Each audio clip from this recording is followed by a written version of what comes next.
Welcome to the Sports Spectrum Podcast, where faith and sports collide. Here's your host, Jason Romano. Hi, everyone. My name is Jason Romano. This is Sports Spectrum, episode number 57. Thank you so much for joining us here on the program today. You can subscribe and download this podcast on iTunes, Google Play, Stitcher, everywhere podcasts are found. You can also listen to our podcasts directly on our YouTube page. Go to youtube.com and search Sports Spectrum, and every episode has been uploaded to our YouTube channel. You can also find all of our content at sportspectrum.com, where you can become a member for just $36 for 1 year. That's basically $3 a month. Many of us spend $3 a day. So for $36 for an entire year, you can become a member and partner with us here at Sports Spectrum and receive our quarterly magazine, as well as helping fund all of the productions that we do, including the podcast, including the material and the articles that you see on our website. $36, sportspectrum.com.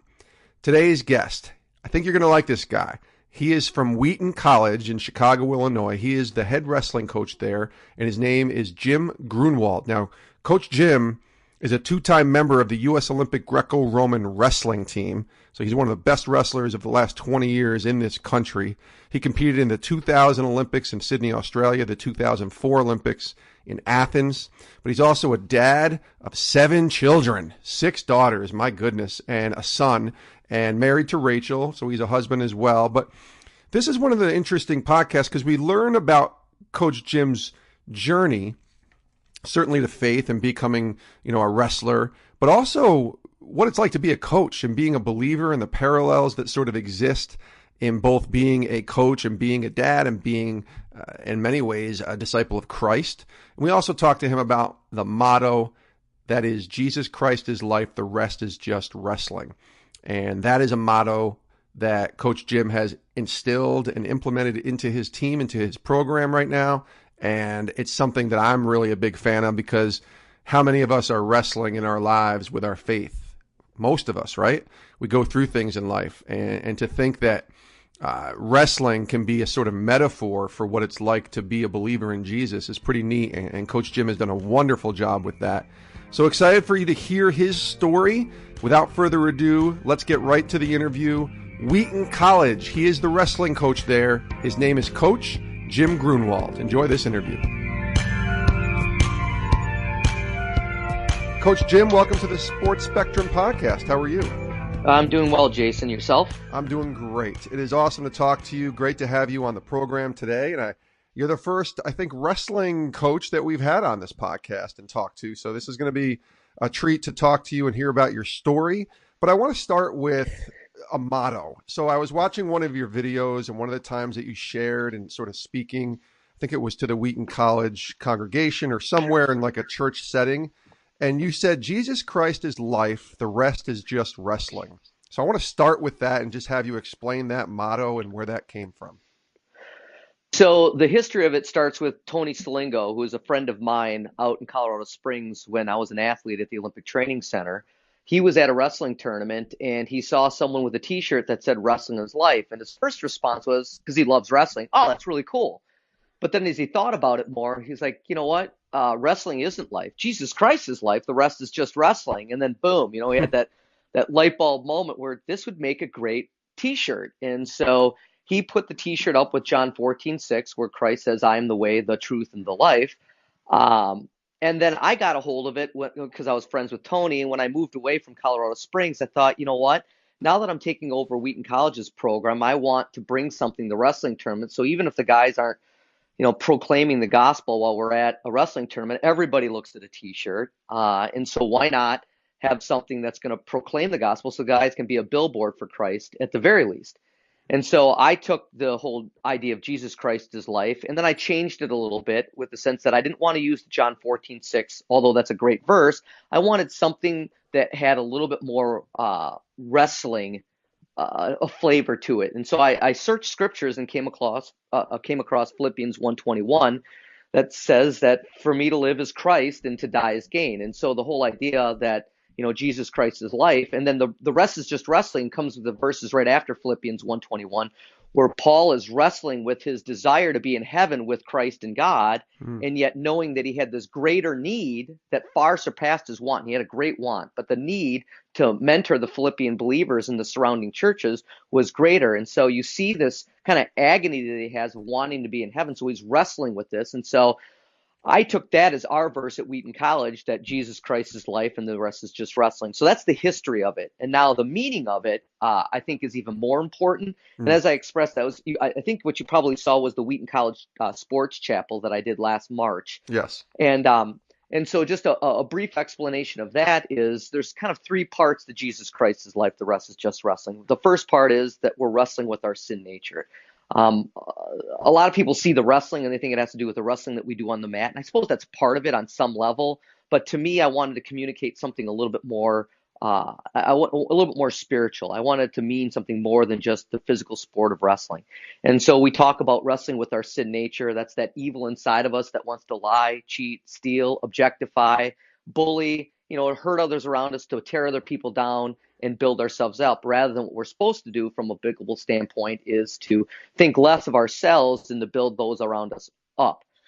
And then, of course, the second part of it is wrestling with the world, because it's always going to seek to tear down our Christian values and keep us from being the best version of ourselves that's possible, the best student, the best athlete, the best Christian. And so that's something that I communicate to the guys. And honestly, at the chance that I had in chapel, to everybody on campus, whether they were an athlete or not an athlete, because the idea of Philippians 1:21 goes beyond athletics. And of course, lastly, it was wrestling with life, because honestly, sometimes life sucks. And as I mentioned in the chapel message, one of my wrestlers, his freshman year, lost 4 people in his family. And the third one was his 22-year-old brother, whom he looked up to a drug overdose. And the young man came from a great Christian family, but he got around the wrong people doing the wrong things. And his family thought that he'd had the addiction beat, and he did for a time, and then he fell back into it. And as with most overdoses, he came back into it as hard as when he left, and it was just too much for his body, and he died. And I can't think of anything worse than losing one of my children at that age. And so that's kind of the concept. That's the philosophy, however you want to frame it. That's Jesus Christ's life. The rest is just wrestling. And that's why it's not just wrestlers. That's our team shirt, but football players wear it, women's basketball, men's basketball, women's softball, golf. I mean, there's not a sport on campus where some member of that team's not wearing it. And then honestly, every Good Friday, a few days before, we make it available also to the student body. So even if you're a non-athlete or just a staff member that works at the college, I've walked in grocery stores and people have said, "Oh, I really like your shirt." I'm like, "Shoot me an email at Wheaton College and I'll send you one, and I'll do it for free." I mean, unless they want to pay me $10, which is great, it helps me buy them for the next year. But I normally will just give it out to people because it's an opportunity to spread the gospel. And so it's become something greater than just the team's wrestling shirt. It's become something that I think has become a great point at Wheaton College to promote what we really believe. It's such a great motto. And I think about Jesus Christ is life, the rest is just wrestling, as a metaphor for our lives, and a great way to sort of use a shirt like that T-shirt that you described, as an outreach to talk to people, to witness to people, to share with people your faith. Has that been the case? Is there a story you might be able to share of, an opportunity that you've had to share the gospel through that motto, Jesus Christ is life, the rest is just wrestling?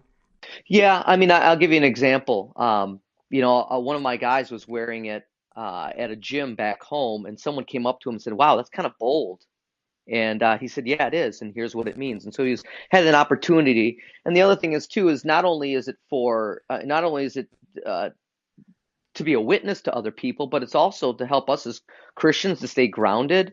So it helps us. It reminds us when I'm in a wrestling tournament as a coach and I've got Jesus Christ's life, the rest is just wrestling on my tie, and the referee makes a terrible call. I can't go out there and twist the guy's head off because I've got this. I'm supposed to be something different. I can't yell at the guy. I can't swear at the guy. I have to do something that's above that, which is to understand that sometimes people make mistakes. And Jesus Christ's life, the rest is just wrestling, is also just wrestling with, again, a bad call at a wrestling match. It could be anything. And That's awesome. We're talking to Coach Jim Gruenwald here from Wheaton College on the Sports Spectrum podcast. Let's get to know you a little bit, Coach. And First of all, let's find out more about your faith, your church background growing up. Where did that all begin for you?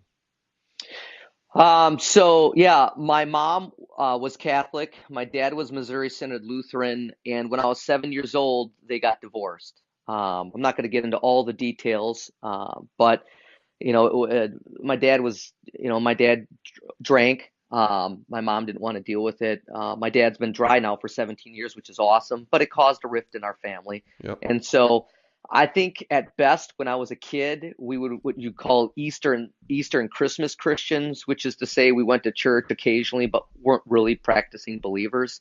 It just was something that, you grew up with, and so you kind of followed it. I think my mom, my dad both went through their catechism or confirmation classes, however, their particular church called it, but I don't know that there was any depth there. And then after they got divorced, there was no faith. I mean, I don't know. I'd go so far as to call myself an atheist or an agnostic. I just didn't have any. I didn't have any God exposure, any Christ exposure. So it meant nothing to me up until I was about 10, 11 years old.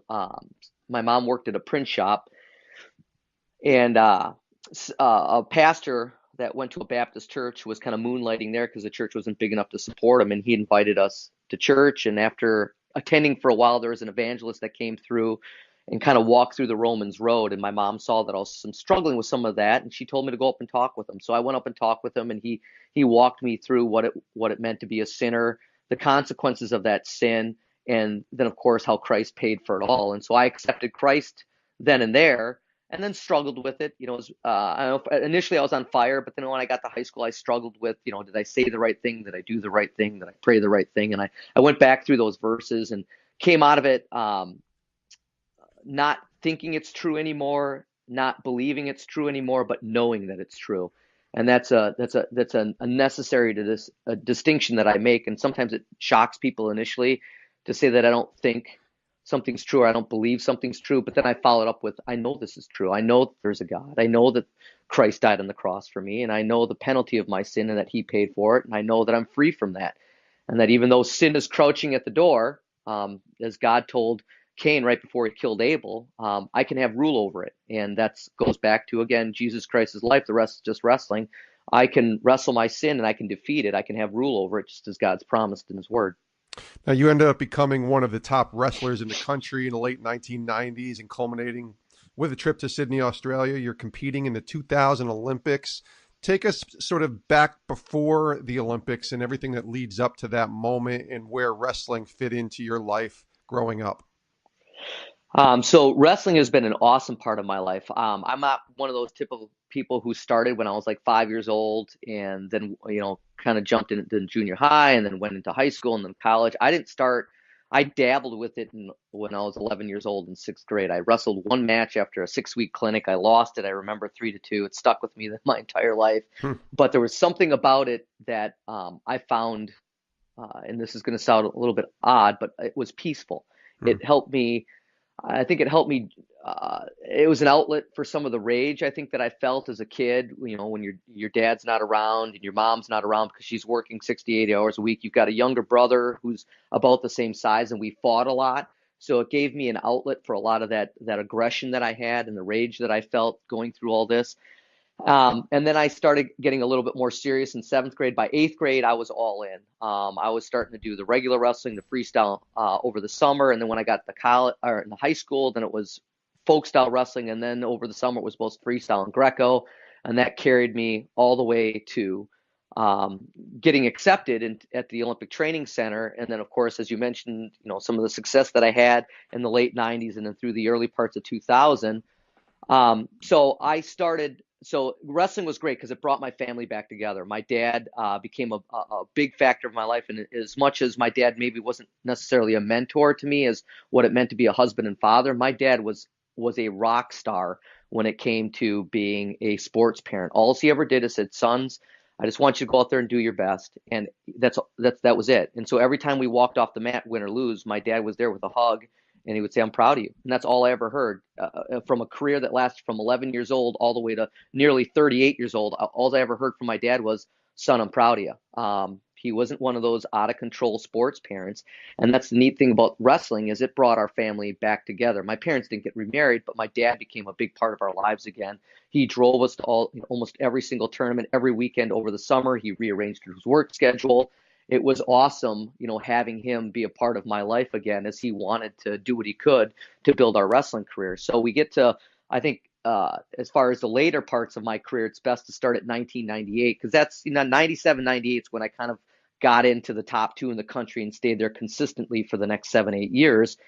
And so I had this rival, Dennis Hall, who we battled in 1988 in the high school state finals, and I lost to him 3-2. And so when I cut a weight class down back in 1997, they switched the weights, and I went down to 58 kilos, which is approximately 127.8 pounds, so 128 pounds.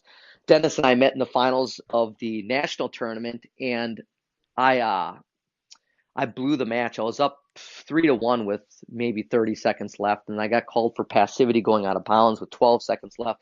I jokingly say I think Dennis may have Jedi mind tricked the referees to a degree because I've watched the match a couple of times, and we both went out at the same time. And I don't know, he looked at the referees and called caution and won, and they just went, yeah, caution and won.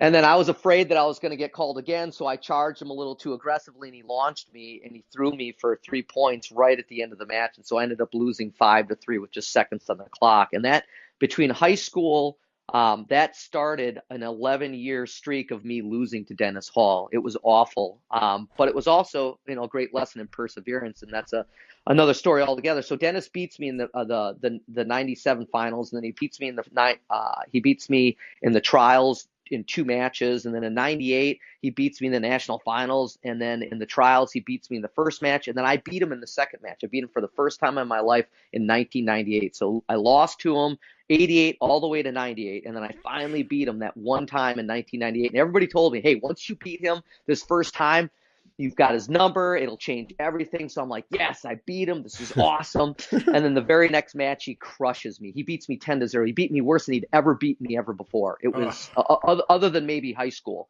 because we met one time that summer at it's now called Fargo, but then it was just the junior national tournament. Anyway, so he crushes me. So back to the drawing board in 99. I have a hard-fought loss to him in the finals of the 99 nationals. We get to the trials. He beats me. I beat him again. I'm like, all right, reset button, we're going to do this. And then, of course, in the third match, because you got to win 2 out of 3 to make a world team, he crushes me again. And I'm like, oh, are you kidding me? So we go back to the drawing board, wrestle in some international tournaments, improve my skills. So here's 2000. It's the Olympic year. It's the big one. And he beats me in another knockdown, drag-out brawl in the 2000 nationals. So we go to the Olympic trials. I battle through the mini tournament, and I'm wrestling Dennis in the best 2 out of 3 in the finals of the Olympic trials. I do something really stupid in the beginning of the first match, and he launches me. I'm down 3-0. I battle back to lose 3-2. We get to the second match. I beat him 3-0. I'm like, all right. In everybody's mind, I know what's going on. Dennis beats Jim. Jim beats Dennis. Dennis becomes a rage monster and crushes Jim in the third match, right? And so everybody's thinking this, and I'm not going to lie, to a certain degree, I had this in the back of my own mind. So we're in this third match, and I do something dumb at the end of the first period, and now I find myself down 3-0. So I'm on my way to another butt whooping. And I remember walking back to the side of the mat. My coach, Ben Peterson, and Andy Cirrus are there. And I remember walking there thinking, you know what, Jim?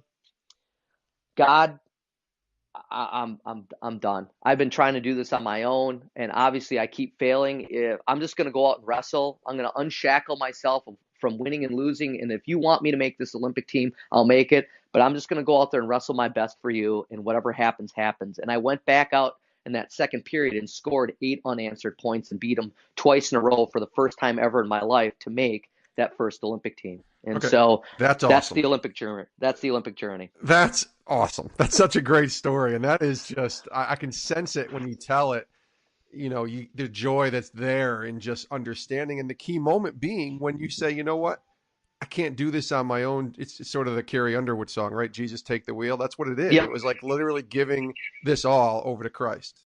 I love that. We're talking to Jim Gruenwald here on the Sports Spectrum podcast. Now, take us into being an Olympic athlete and competing in the 2000 games, the 2004 games, and what it means to represent your country and compete at the highest level. Because many of us, most of us, I don't know any Olympians. Now I'm talking to you, obviously, but that is big deal to be going and representing your country. Take us through the experience, both of them, 2000 and 2004, and what that is like. So both times, Sydney was awesome because everybody spoke the language. The people were unbelievably friendly. Athens was cool because it had the nostalgia of being the, kind of the birthplace of the Olympics, both the old, the old and the new. Yeah. And so that was really cool. Each one had its own cool memory for me. The experience can be overwhelming if you don't, put it in perspective, because honestly, when I get to heaven, it's not like God's going to have a poster from the Olympics and say, "Hey, Jim, I bought this off of eBay. Can you sign this for me?" Right. Yeah. That's not a conversation I'm having with God. He's going to ask me, "What did you do with what I gave you?" So being a Christian grounded me in the sense that, okay, I'm serving something bigger than just representing my country right now. Everything that I do is also a reflection on God, and every one of my actions is important. And so that helped. It was an awesome experience. Walking in the opening ceremonies, and you've got hundreds of thousands of people and you got 100,000 people in the watching it live right there, and then of course you've got millions, if not tens of millions, of people watching it worldwide. And so, it makes you feel kind of important, and yet you also realize, hey, I'm kind of small as well, because we live on a planet of 7 billion people. And so it's hard to explain, but overall the experience was awesome, and it was just another opportunity for me to honor God with the gifts and abilities that He's given me. Is there a story there you can share, whether it's in 2000 or 2004, where you were able to kind of be a representative of Christ, not just of the United States? And maybe it was just a moment when you were sitting in your hotel room, I don't know, but just that moment where you were sort of intersecting what is this podcast, right? Intersecting that sports world with that faith world. Yeah, I think probably it goes back even before I was actually at the Olympics. When I was getting interviewed at the Olympic trials, the reporter asked me, similar to what we're doing now, he asked me what drives me, and I talked about my faith, and I shared Christ with him right then and there. And to this day, I don't know if he accepted it, but my job as a believer is to share my faith, right? It's not to convert anybody. It's to tell people about God and Christ, and then it's up to them to make that decision. And if they do make that decision, then comes my responsibility to disciple them, which is what I'm doing at Wheaton College. I'm raising disciples. I'm pointing people to Christ and making them better versions of themselves, which basically means I'm making them more Christ-like. And so, so that, I think that story, just on my way to the Olympics, is better than anything that actually happened at the Olympics. Because when you're at the Olympics, it's a whirlwind. You don't, you barely have time to rest your training. You're getting ready to compete.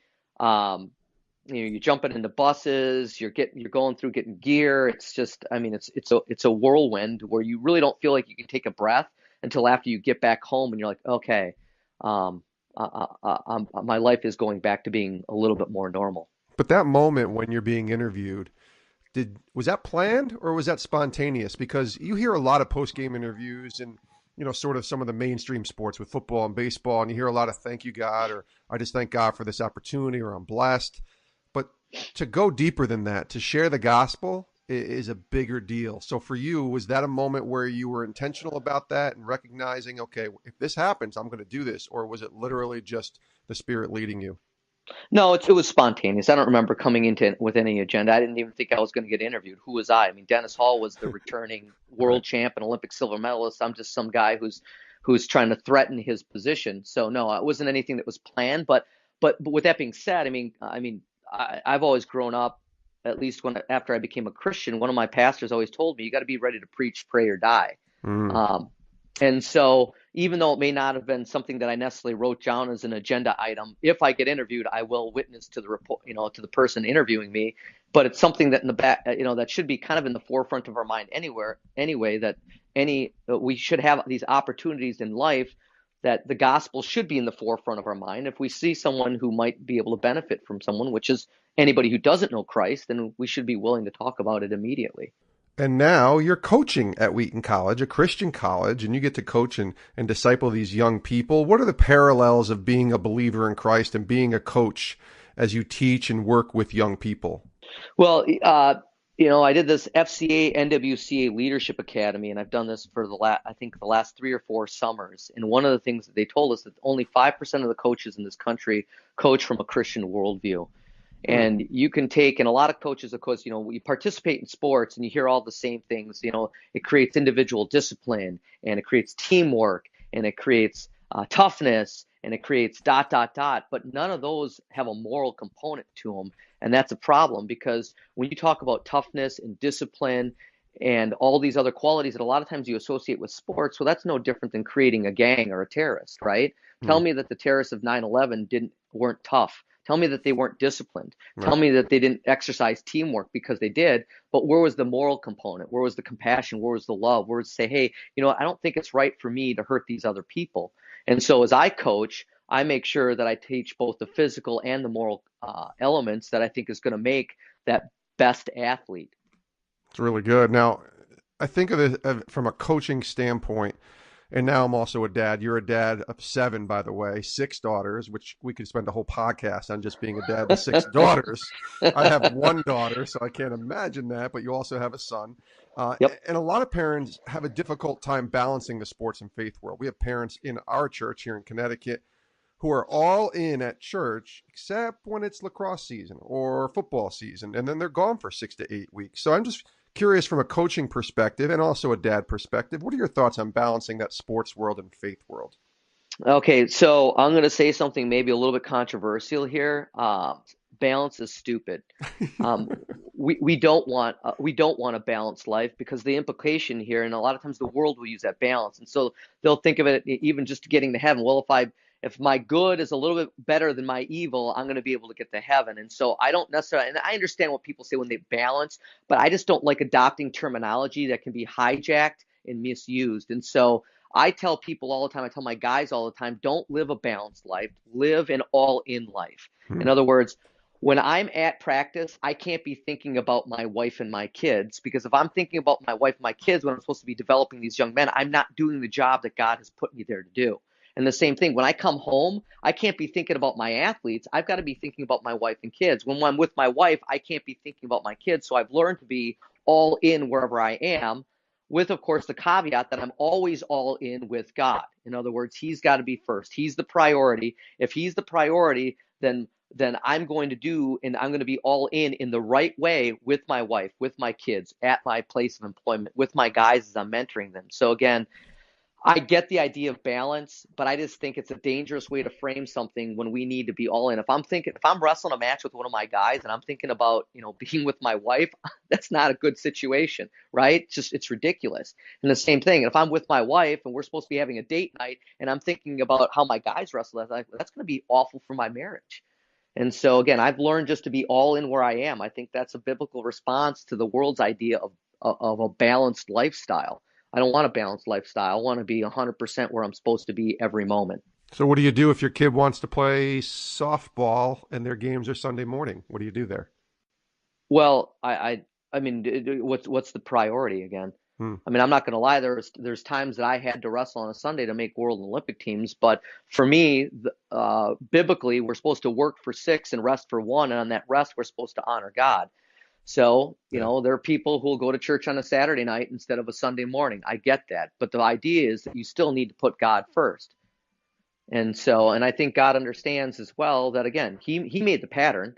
It's the rest for 6 and the work for a work for 6 and rest for 1, and on that 1 you're supposed to rest and worship Him. So have that one day a week where you rest and worship Him. There's some people who are going to run away screaming from this podcast right now and say Gruenwald's not even a Christian because he doesn't worship. He's telling people not to worship every Sunday morning, and yet 99% of my life has been spent worshiping Sunday morning. But I also know that Christ told people that sometimes you got to work on a Sunday, and He referenced. He gave the example of a guy, if one of his animals falls in a pit, you're going to pull the animal out of the pit. So why did Christ heal on the Sabbath? He did it because it was the right thing to do. So you do the right thing at the right time. Now, with that being said, we do live in a kind of a sports crazy world where we make concessions and we'll sacrifice fellowship at church with a sporting event. And if that becomes a pattern and a habit, if sports dominates your life, I think you need to step back and realize, okay, what's really a priority? Is God a priority in my life, or is my kid's sporting career a priority in my life? But if we put the first things first, your kid is going to be just fine whatever sport they do. And that's a whole nother topic of why are they competing on a Sunday anyway, because most of your kids are not going to be superstars. Your chance of making an Olympic team as a wrestler is 0.001. That's it. That's it. And that's not even an Olympic medal. If you talk about now an Olympic champ, now your odds of becoming an Olympic champ are even smaller. Same thing with someone becoming, an Olympian in any sport or a professional athlete in any sport. So you've got to ask yourself, how much as a parent do I want to invest into my kid's life or sporting career? Because the stats don't lie. The longer a person participates in an athletic event, the more likely they are to make bad choices. Why? Because we've taken the moral component out of athletics. And again, let me say that again because it's important. Yeah. The more time a person spends in athletics, the more likely they are to make bad choices. So, and again, that's something that I learned from Mark Hall at an FCA, NWCA, and that's the National Wrestling Coaches Association, and the FCA is Fellowship of Christian Athletes. They combine to have these coaches clinics, and those are some of the things that we learned. And so as a Christian coach, I've got to make sure that the longer my athletes stay involved in an athletic event, the more likely they are to make a right decision. How do I do that? By teaching that moral component, love, compassion, things like, you prefer one another above yourself, and yet still exert yourself to the utmost to be the best at what you're doing. So let's go to the idea of if my kid was a prospect and thinking about coming to Wheaton and wrestling, and you're the coach. Take me to that visit and sort of recruiting process from your point of view. Obviously, colleges are all different, but you're coming from it with a biblical sort of model here. What are you telling me, the parent and the young person, as you're recruiting? See, now this is a 45-minute discussion in and of itself, right? So I'll try to cut it back. So normally what I tell people is, my guys call it the deal. Coach is going to give you the deal. And I walk them through the room. And in our room, we have 6 banners up on the wall. And each banner has a different saying. One of them is Jesus Christ is life. The rest is just wrestling. And I'll explain to them what that means. Another one is be worthy of your calling from Ephesians 4:1. And I'll explain what it means to be worthy of your calling. Seek perfection, settle for excellence. And I'll tell them what that means, both on the mat, off the mat, in the classroom, in your relationships.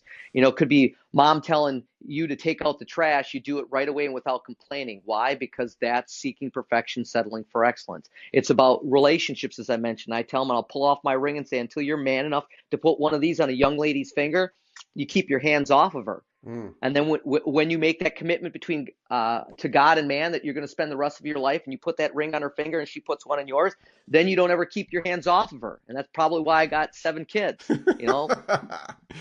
Very true.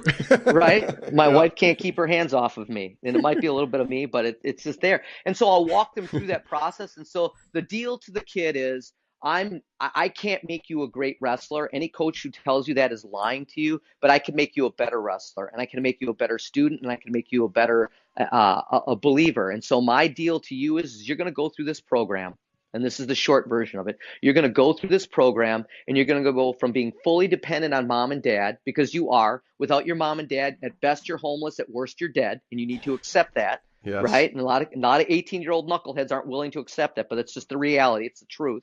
And then you're going to go through this program, and you're going to graduate an independent man of God, ready to serve him wherever he calls. And I don't care where he calls you: doctor, lawyer, businessman, pastor, coach, teacher. Doesn't make a difference to me, but you're going to be ready to serve him. So that's the deal that I give to the kid as I walk through these 6 banners. One of them, Jim Elliott, he is no fool who gives up what he cannot keep to gain what he cannot lose. That's another one of the other banners. The John Wesley quote of being valuing only the things that have a price in eternity. That's another one of them on there. As iron sharpens iron, so a person sharpens to the character of his friends. That's another one. For I'm not ashamed of the gospel. That's another one. So I've given you all 6 banners real quickly, and all of them point to you're going to graduate Wheaton College a better version of yourself. Now, to the parents, I look at them very directly and I say, here's my deal to you.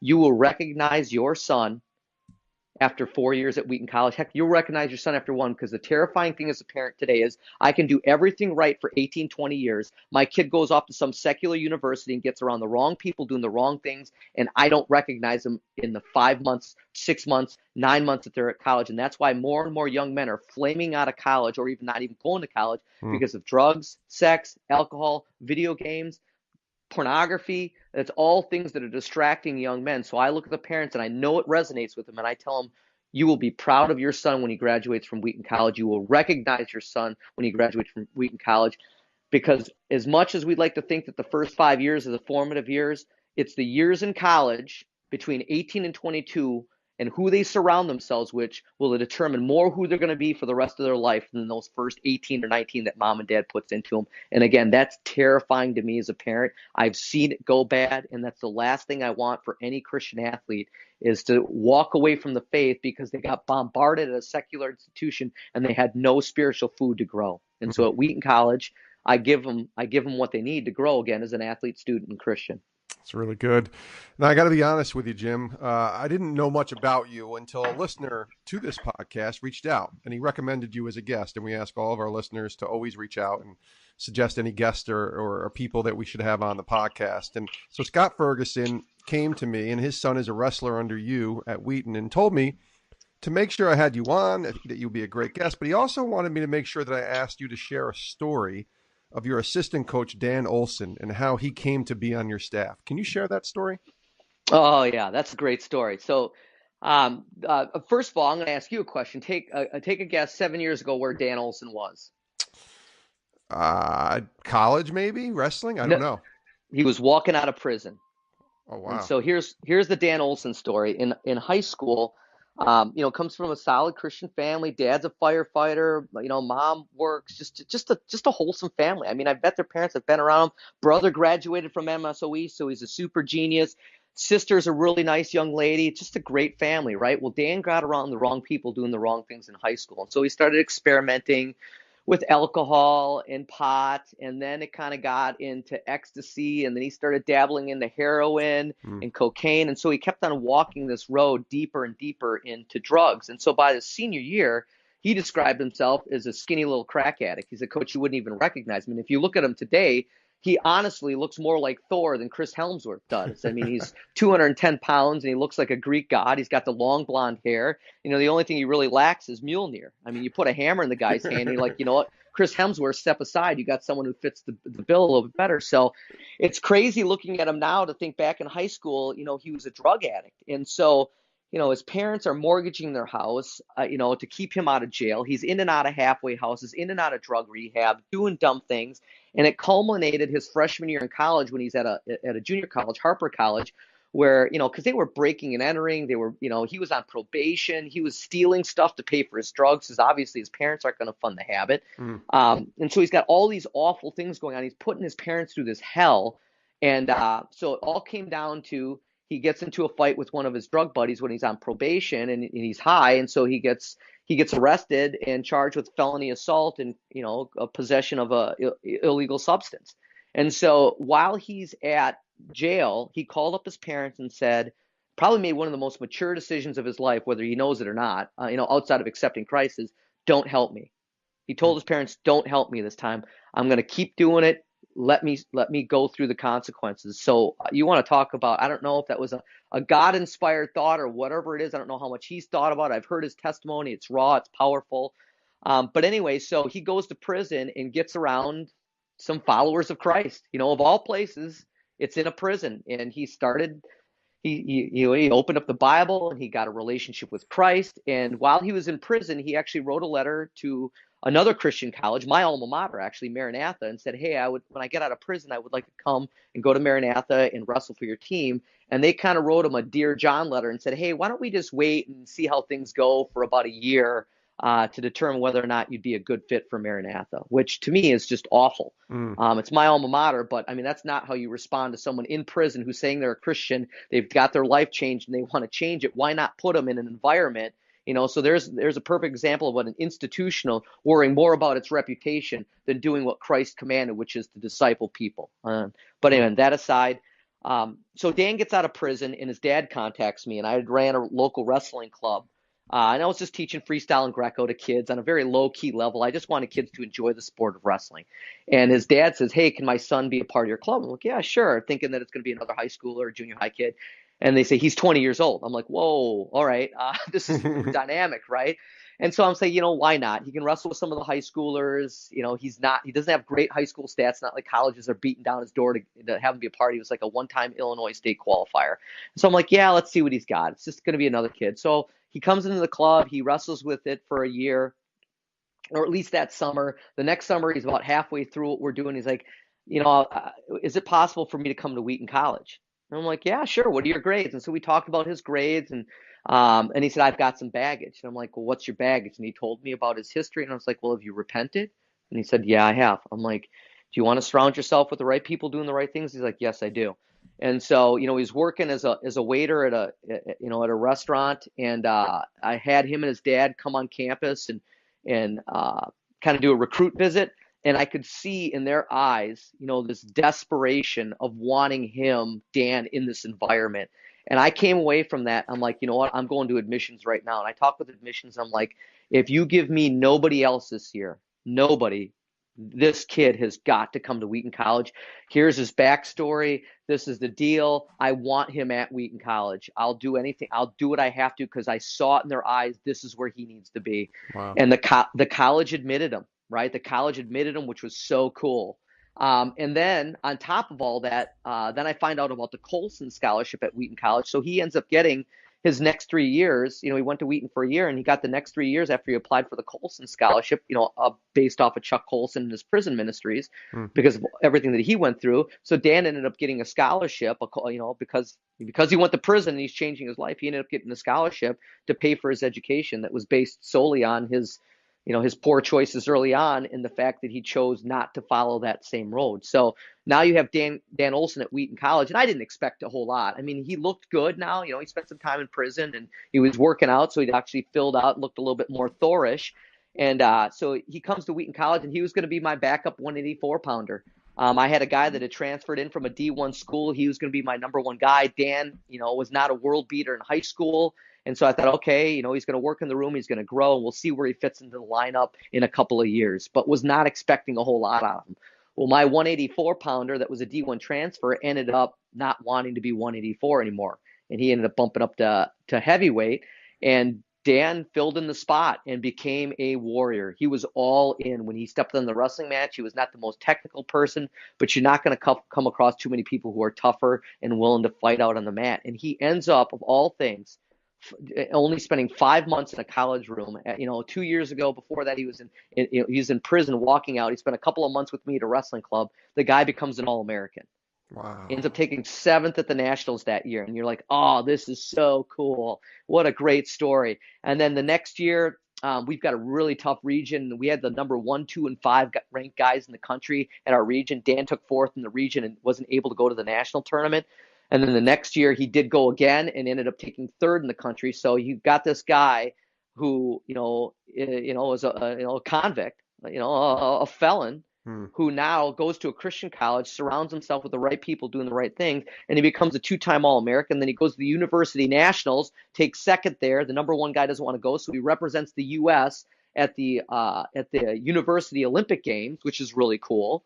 And then last year, he took 5th at the senior national tournament as he's still kind of in the wrestling circuit. And he's trying to build to make World Olympic teams. So, you've got the story of someone changing their life, and it's centered around the people that God put in his life and him embracing the cross. And what makes the story even more poignant, and this is where it kind of crushes you a little bit as well. The day Dan graduated from Wheaton College, his cousin died of a drug overdose. And they were kind of walking the same path in high school.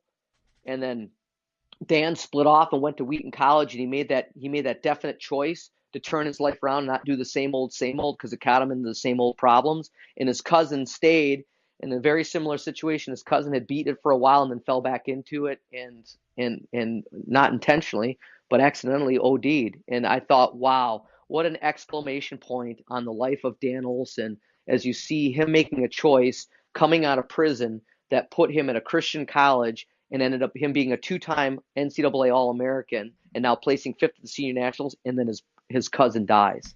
I mean, that's just an unbelievable story. And so that is the Dan Olson story of, how he got to Wheaton College and how it's transformed. And then, now he's married. He's got a kid on the way. It's really cool. And he's also assisting me at Wheaton College. That is a great story of redemption. Thank you for sharing that. Dan Olson, assistant coach, man, kudos to you, Dan. And thank you, Coach Jim, for sharing that great story. And as we wrap it up, and that's a great story to kind of put an exclamation mark on this podcast. So we'll wrap it up with one last question. And the question that I ask most of our guests, Jim, is, what has the Lord been teaching you right now? And I want to ask you that, but let's twist it a little bit and ask you it in this way. What are you wrestling with right now? What is your biggest struggle that the Lord is dealing with you right now? Oh, boy. You know what? I think it's something that I've wrestled with my entire life and that I've not, gotten 100% victory on. And it's humbling, right? Because I'm in a sport that some people would consider violent. And yet, I mean, honestly, it's also something that can be awesome. I've always struggled with rage, anger, and I grew up in a household that was a little bit angry. My mom and dad are such different people now than they were when they were younger, and they were going through a lot of problems. And my mom was working 60, 80 hours a week and not getting enough sleep. So a lot of things emotionally were expressed in anger. So I've always kind of had that kind of, sin crouching at the door. And there's times that it just comes out of me. And so, I've got a mentor at Wheaton College that helps me and is working on me and helping me become a better version of myself. And then, of course, I mean, I think with any guy, lust, anger and lust are kind of the two big things for me, and that are always crouching at the door. But I also know that I can have control over that I can rule over my sin. It doesn't have to control me. And so I'm going to say that, for the most part, I've won those battles. Maybe not me, but Christ in me, as he's kept me safe, and he's surrounded me with a wife who helps me and calms me. I mean, she's a musician, and that whole idea that music soothes the savage breast is actually true. Sure. And so sitting, listening to my wife play music, and she's just such a calm, peaceful person. And then my kids all play music. And then just the fact that I have Christ in my life has given me an opportunity to not fuel the fires of that rage that has been there since I was a little kid. Every so once in a while I get upset and I'll punch a door, right? And it's dumb. And I shouldn't do it. And I've got to come back and tell the family, listen, I know this happened 2 years ago, and I said I would never do it again, but I punched a door again, and I should have done that. That's not how we handle things. The Bible talks about gentle responses and being patient to calm disputes. And your kids are fighting, and you get frustrated with it, and finally you just snap and you punch something, right? And it doesn't happen often, but like I said, I did it 2 years ago, and it was one of those things where it was embarrassing as a dad that I did that. But then my wife also helps too, right? I mean, I made a promise after growing up the way I did that I would never raise my voice to my wife. And in 21 years that we've been married, I've raised my voice to her twice. My kids have only heard that one time, and it was behind a closed door. And of course, I apologized to the family. And so I don't fight with my wife. She's my best friend. And so that, and of course, I think just how prevalent, nudity is in our society, and your response to that as a guy, and maybe it's just I know it's not just me, because I hear the statistics on it, and it's something that I know even guys on my team struggle with. We talk about, okay, what does it look like to be a good husband and a good father? What does that mean? What do I put in front of my eyes? What's gonna build me up versus tear me down? And so we replace that whole idea with lust with just the beauty of love within marriage. And again. And then, of course, the last thing is just making sure that, I realize every day that I have to learn. Mm-hmm. The day you stop learning is the day you start dying. And so with that being said, I know that I have a responsibility to keep learning as I teach my family. And I have a responsibility to keep learning as I teach my guys. And that's never going to stop. And so I know that if I stop doing that and I start thinking that, hey, listen, I'm a two-time Olympian at Wheaton College, and that's a puny little D3 school, knowing that God could replace me in a heartbeat, that I am replaceable, and that I've got to keep the attitude that I can be replaced, and so keep improving so that I prove myself essentially to God and keep doing what he tells me to do in scripture, which is I got to keep working out my faith. It's not just a one-time prayer and then I'm good for the rest of my life. It's a lifelong journey that ends with me, kneeling before the Father in heaven and having Christ say, "Well done, my good and faithful servant." He is Jim Gruenwald. He's Wheaton College's wrestling coach, two-time member of the U.S. Olympic Greco-Roman wrestling team, also a dad and a husband, and really appreciate you, Jim, for joining us here. Appreciate your transparency, especially with that last question, and hope to have you back again. Wish you nothing but the best, and just thank you for joining us. Oh, thank you for the opportunity, Jason. It was awesome to share. And we do thank Coach Jim Gruenwald for being here on the Sports Spectrum podcast. And Coach Gruenwald actually said something to me off the air. And if you're still listening to this podcast and you've made it through, then this is your lucky day, because you actually have a great chance here to win one of Coach Jim Gruenwald's t-shirts that he has. Jesus Christ is life. The rest is just wrestling. He wants to give a few away. So we're going to do it like this. Leave a review on iTunes. Go to the Apple iTunes podcast app, search Sports Spectrum. That may be how you're listening to this podcast right now. And leave a review. Let us know that you heard the podcast. Let us know that you enjoyed the interview with Coach Jim. And just mention his name. Mention the podcast, mention his name, and you'll be entered into a chance to win one of as many t-shirts as we want to give away, actually. He said he'd give away 4, 5, 6 t-shirts. So if we get a bunch of requests and a bunch of reviews for this podcast, we'll give them all away. So leave a review on iTunes, the Apple Podcast app, and let us know that you heard the interview with Coach Jim Gruenwald. And there's a good chance you might win one of these awesome t-shirts that he has that have the motto that he lives by and that he has implemented into his team: Jesus Christ is life.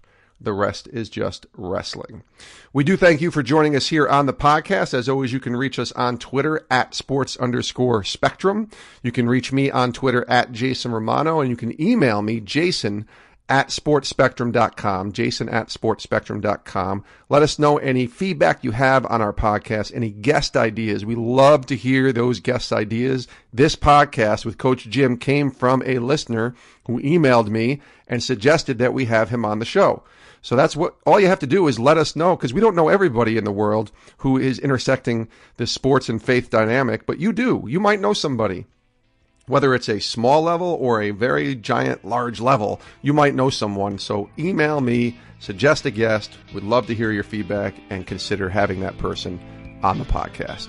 We thank you so much for joining us here, and we will see you next time. This is Sports Spectrum. Have a great rest of your day, everyone.